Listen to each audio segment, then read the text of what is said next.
Hello, my friend. I am very glad you are here today. Find a comfortable place, take a slow breath, and let us travel together through one of the most remarkable stories in human history.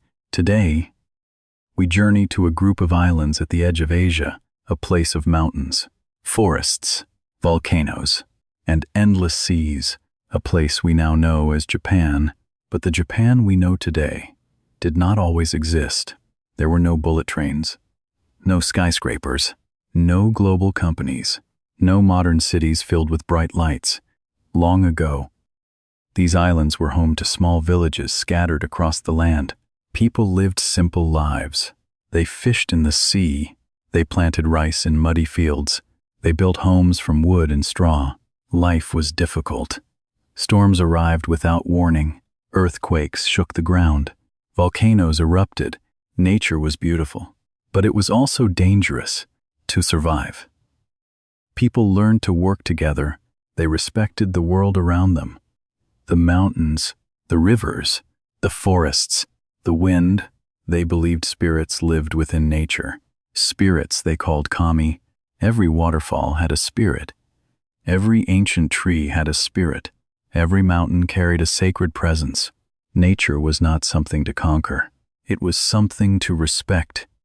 For generations, these villages remained small, separated by mountains, separated by distance, separated by rivalries.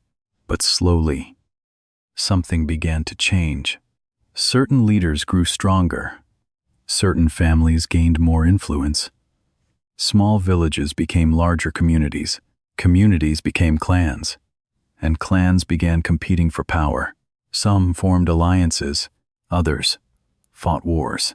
The struggle for control spread across the islands. For hundreds of years, no single ruler controlled all of Japan. Power shifted constantly. One clan would rise, another would fall. The future remained uncertain, yet among all these competing groups, one family claimed something extraordinary. They said they were descendants of the sun goddess.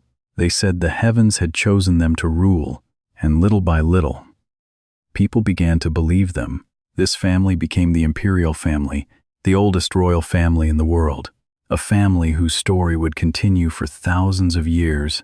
But even as the emperors appeared, they faced a difficult problem.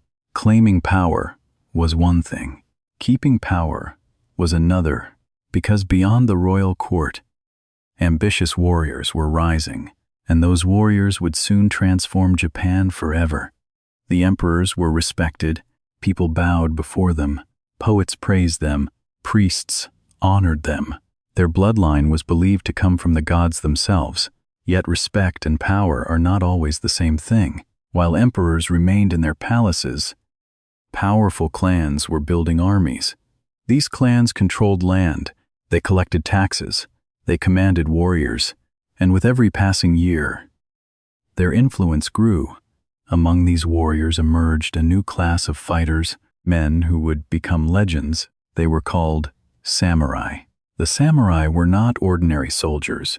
They lived by a strict code, a code of loyalty, discipline, honor, and sacrifice. A samurai was expected to serve his master completely. His duty came before comfort, before wealth, and sometimes even before life itself.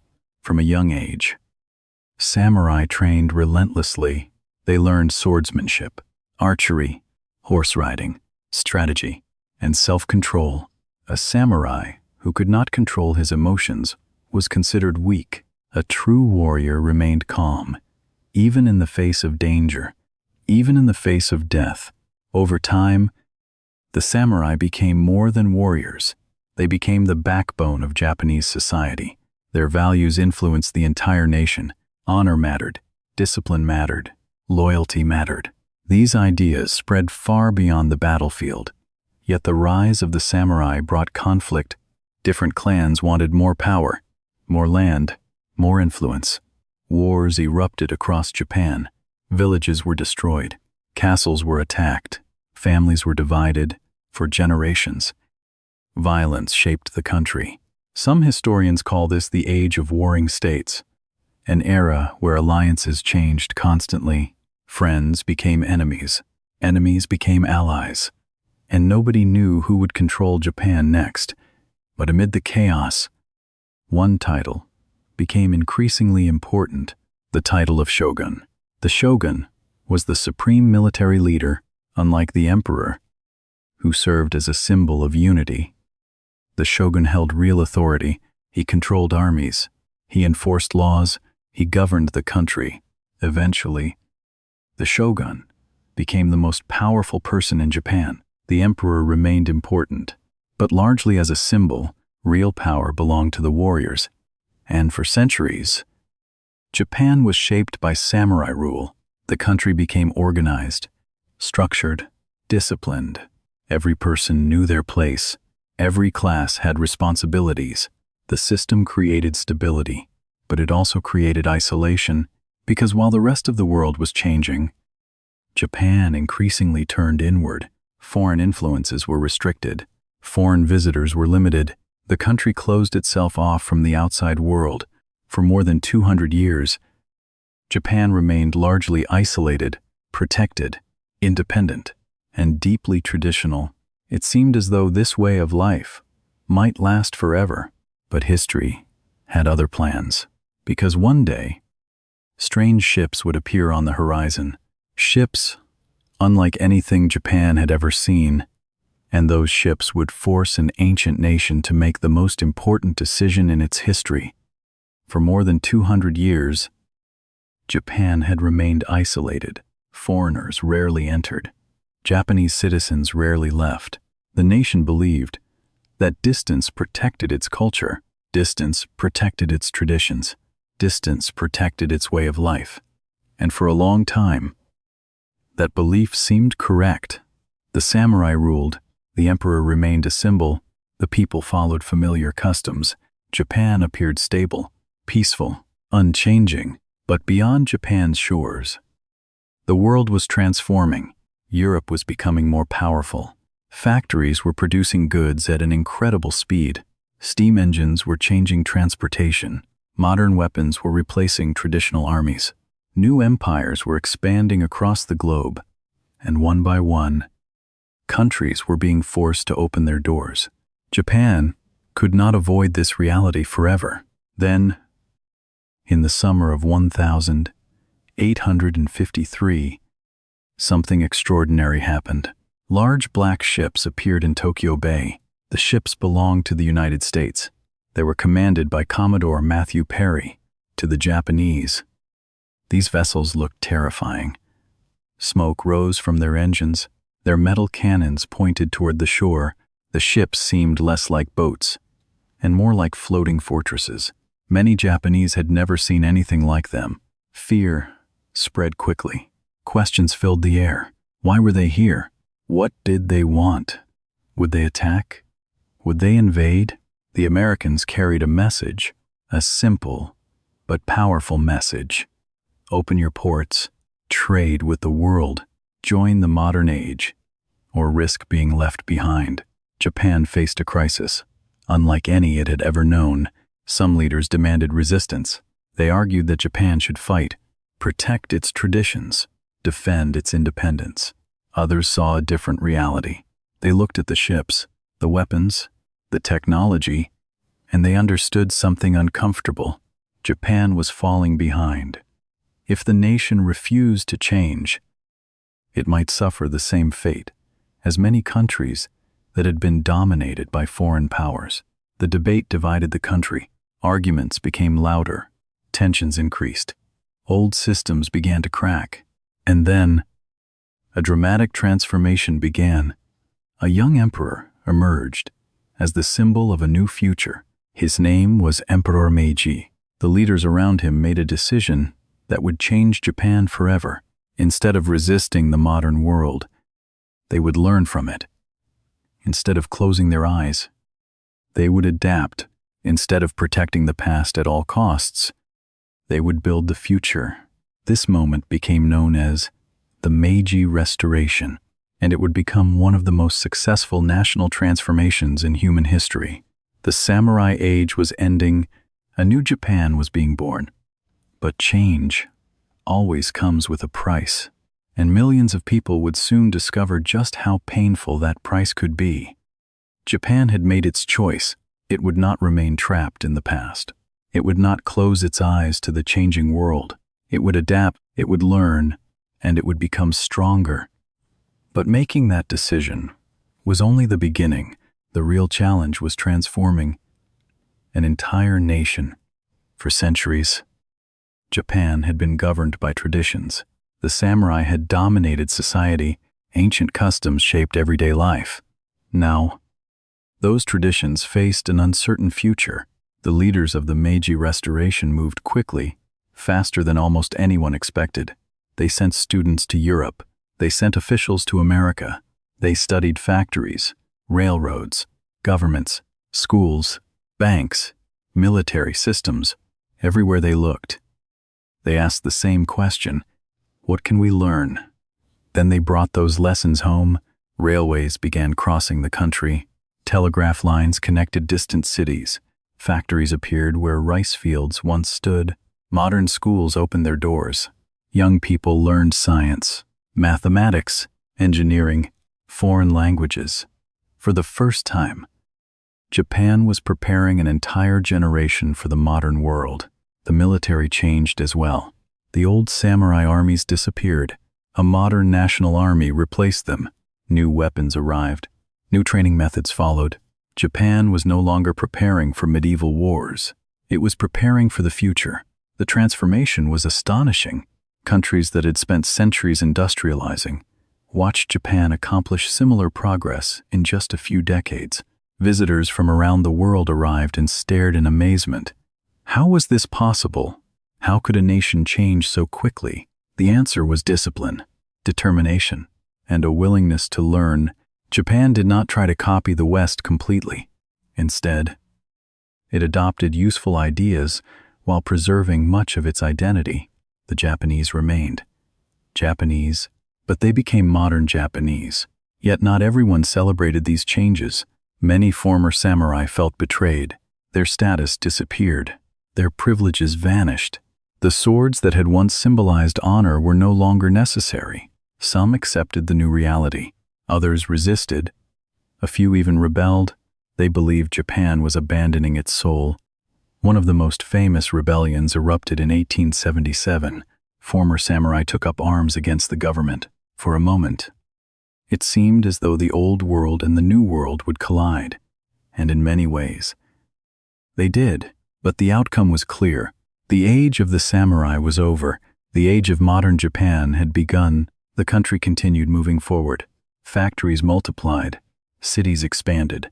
Trade increased. Education improved. And year after year, Japan grew stronger. Then, the impossible happened. The nation that had once feared foreign powers became a foreign power itself, and the entire world took notice. Only a few decades earlier, Japan had looked at Western powers with fear. The black ships had exposed the nation's weakness. The modern world had seemed overwhelming. Many wondered whether Japan could survive.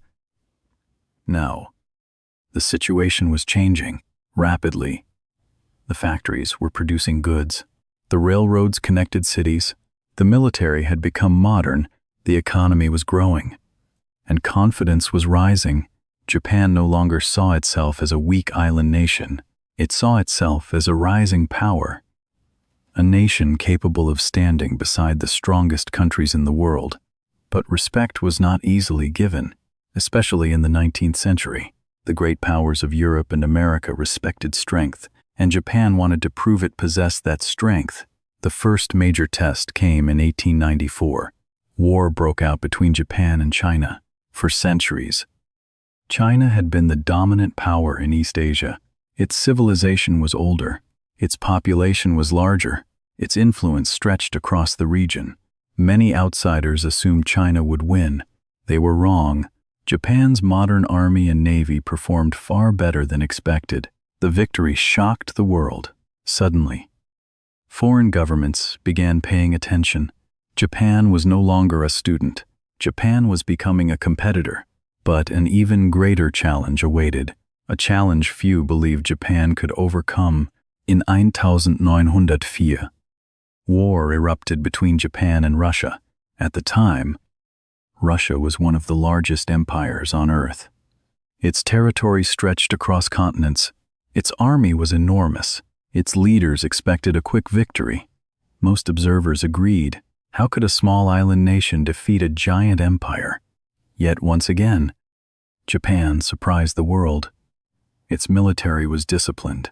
Its planning was effective. Its leadership was confident.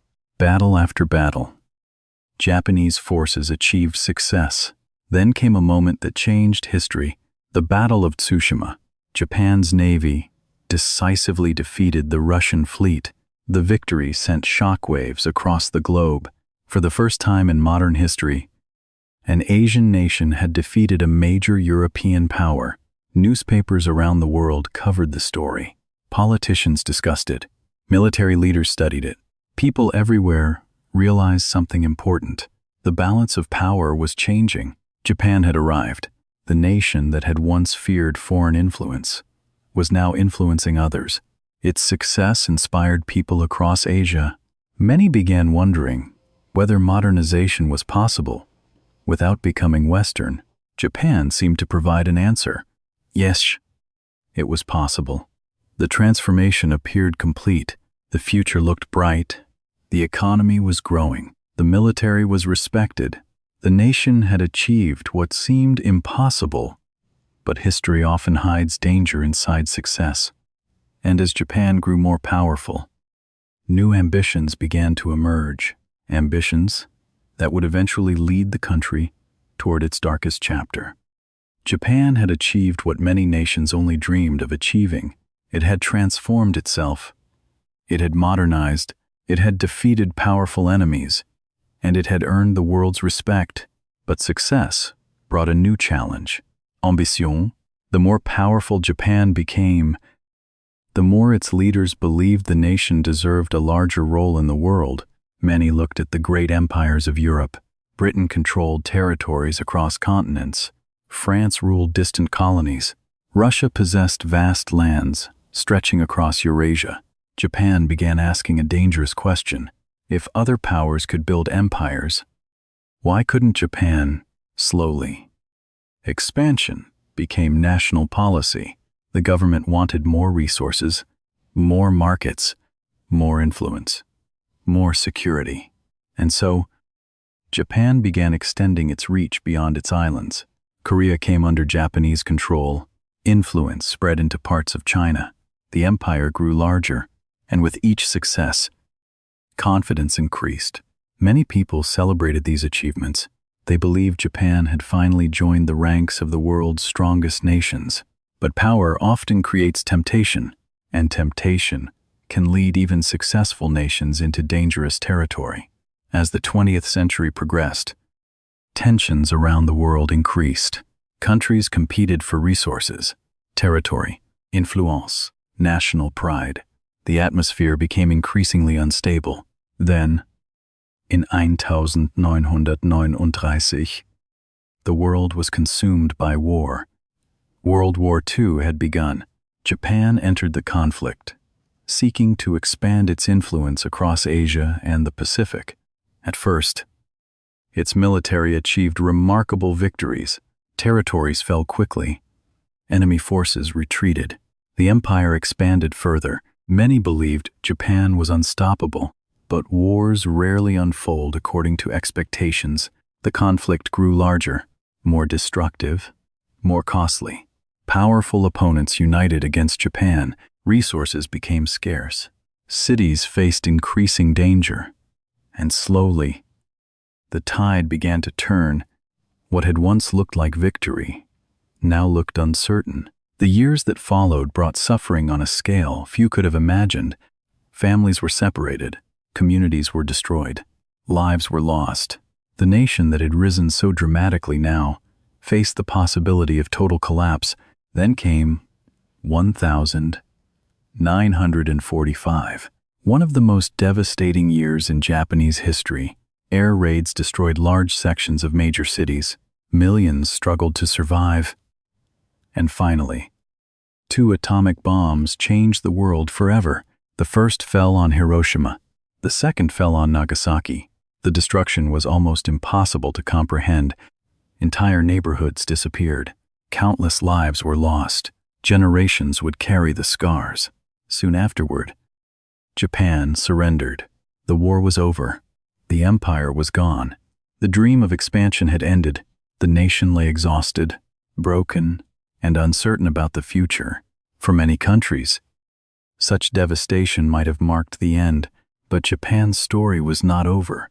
In fact, its most extraordinary chapter was still waiting to be written. Japan had lost the war. Its empire was gone. Its cities were in ruins. Its economy had collapsed. Millions of people faced an uncertain future. The nation that had once challenged the world's strongest powers now struggled simply to survive. Factories stood silent. Homes had been destroyed. Food was scarce. Families mourned loved ones who would never return. For many observers, the future seemed obvious. Japan would need generations to recover, perhaps even longer. Some believed the nation would never regain its former strength. But they underestimated something important. They underestimated the determination of the Japanese people. After the war, Japan faced a choice. It could remain trapped in bitterness. It could focus on what had been lost, or it could begin again. The country chose the second path. Slowly, the rebuilding started. Roads were repaired. Factories reopened. Schools welcomed students once more. Workers returned to their jobs. Families rebuilt their homes. The process was difficult. Progress was slow, yet year after year, the nation moved forward. A new generation emerged, a generation that wanted peace, a generation that wanted prosperity, a generation that believed Japan's future would be built through innovation rather than conquest. The government invested in education. Businesses focused on quality. Engineers developed new technologies. Manufacturers improved production methods. Instead of competing through military power, Japan began competing through excellence, and the results were extraordinary. Japanese companies earned a reputation for precision, reliability, craftsmanship. Products made in Japan began appearing around the world. Cars, cameras, televisions, electronics.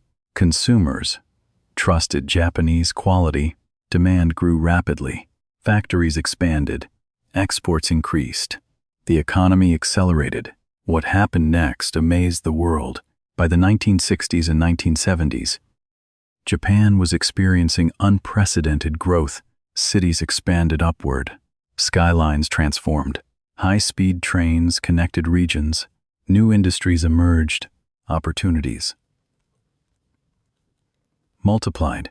The nation that had been devastated in 1945 became one of the richest countries on earth. Economists called it an economic miracle. Historians studied it.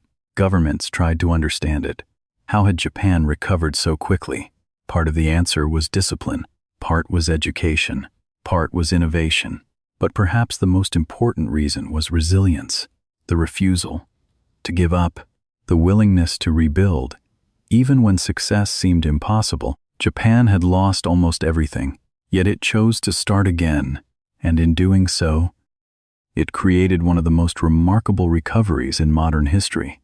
The country that had once been defined by war was now becoming known for something entirely different: technology, creativity, and a relentless pursuit of excellence.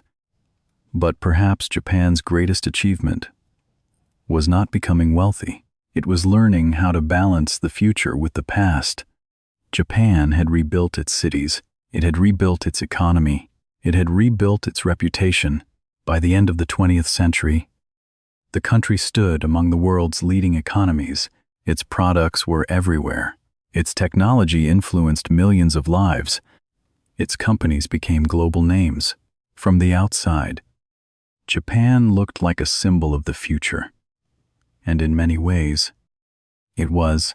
Visitors arriving in Tokyo saw towering skyscrapers, busy train stations, bright lights stretching across entire districts, high-speed trains moving with remarkable precision. Advanced technology integrated into daily life. The country seemed to have stepped into tomorrow, yet beneath all that modernity, something older remained, something that had survived wars, disasters, revolution, and centuries of change. Japan had never forgotten where it came from. That is what makes the country so unique. In many places, modernization replaced tradition. In Japan, the two learned to live side by side. Ancient temples still stand among modern buildings. Traditional festivals continue each year. Tea ceremonies are still practiced. Historic shrines still welcome visitors. Families still celebrate. Customs passed down through generations. The past was not erased. It was preserved. A person can leave a crowded business district filled with glass towers and modern technology. Then, only minutes later, walk through the quiet gates of a centuries-old temple. The contrast feels almost magical. One world looks toward the future. The other remembers the past, and somehow, both belong together. This balance became one of Japan's greatest strengths. The nation learned that progress does not require forgetting. Innovation does not require abandoning identity. A society can move forward while still honoring its history. This lesson attracted admiration from around the world. Millions of people became fascinated by Japanese culture, its food, its art, its architecture, its literature, its tradition, its commitment to excellence. Japan became more than a country. It became an inspiration, a place where discipline, beauty, and innovation existed together, and perhaps that is why Japan continues to capture people's imagination today. Not because it is perfect, not because it never struggled, but because it repeatedly found ways to adapt without losing itself. The islands that once feared the outside world had become one of the world's most influential nations. Yet the most important part of Japan's story is not its wealth, not its technology, not even its global success. The most important part is the lesson it leaves behind.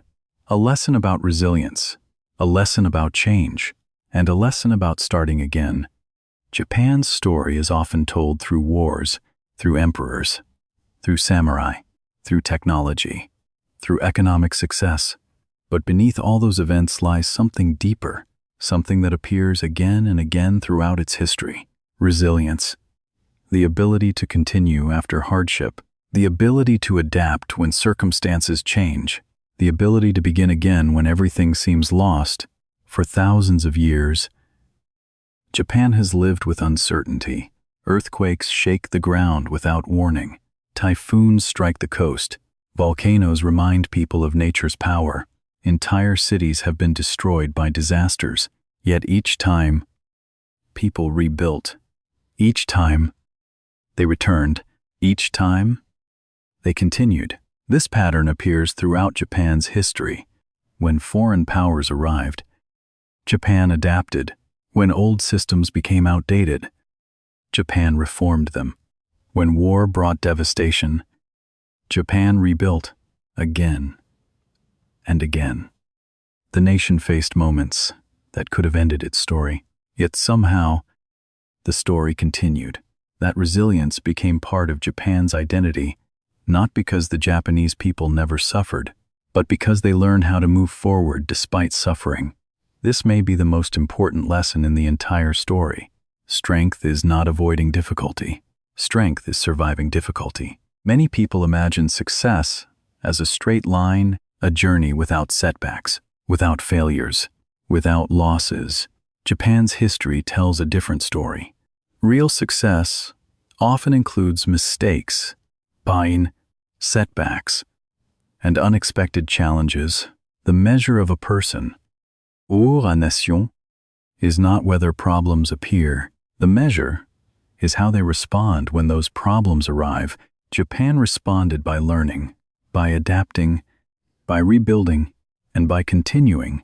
That mindset transformed a collection of isolated islands into one of the most influential countries on Earth, not overnight, not easily, and not without sacrifice, but through persistence, generation after generation.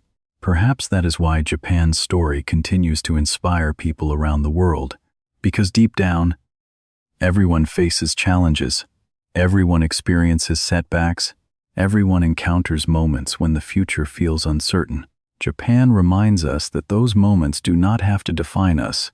They can strengthen us, they can teach us, and they can become the beginning of something new. The story of Japan is not really about a country. It is about what happens when people refuse to give up.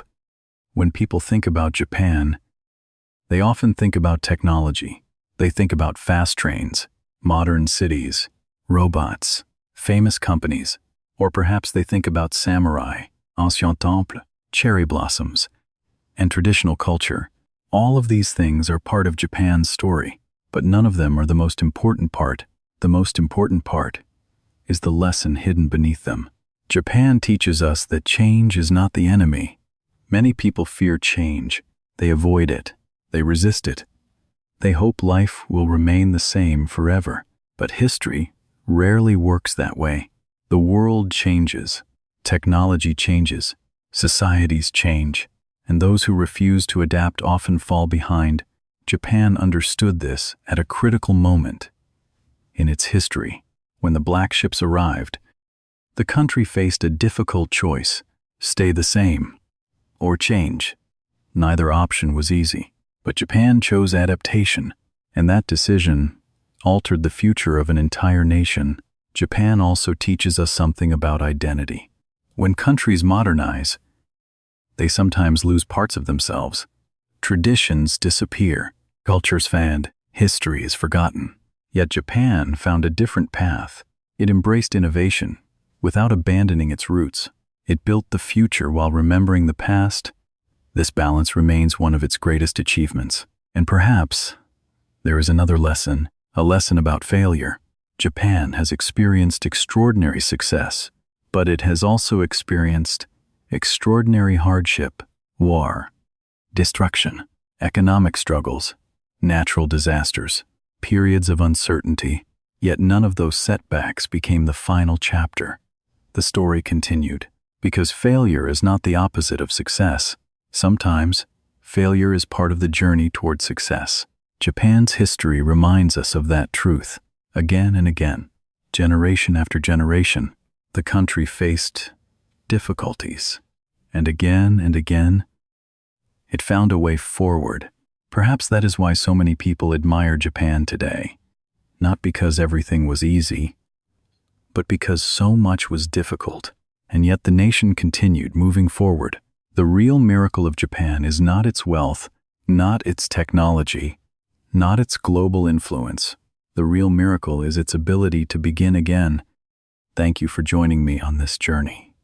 Through the story of Japan, from isolated villages to a global power, from samurai to skyscrapers, from destruction to renewal, Japan's history is one of the most remarkable transformations the world has ever seen. But perhaps its greatest achievement was not becoming powerful. Perhaps its greatest achievement was learning how to change without losing its identity, how to rebuild after loss, how to move forward after failure, and how to create a future while respecting the past. These lessons are not only for nations, they are for all of us, because every person faces change. Every person faces setbacks. Every person faces moments when the future feels uncertain. Japan reminds us that those moments do not have to be the end. Sometimes they are the beginning of something new. Thank you for spending this time with me. If this story inspired you, I would love to hear from you. What part of Japan's journey impressed you the most? The samurai, the Meiji Restoration, the rebuilding after World War II, or the way Japan balances tradition and innovation today? Please share your thoughts in the comments below. And if you enjoy learning English through powerful historical stories, be sure to subscribe and join us again. There are many more incredible journeys waiting to be explored. Until next time, keep listening, keep learning, and keep moving forward.